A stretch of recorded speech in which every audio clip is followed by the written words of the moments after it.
Here we're taking a look at lot 1083, 1994 Bayliner, 2002 trophy, closed bow, 20 foot 1 inch boat on trailer. Take a look at this. Looks like it was Flip's toy. It's got some rod holders and a little collection of items in there. It comes with life jackets, their oars, 2 sets of water skis, nice bimini, closed bow.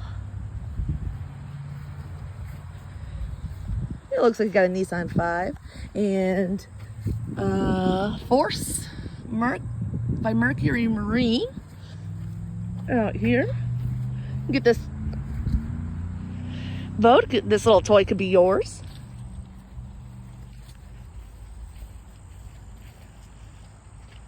Who's gonna take it?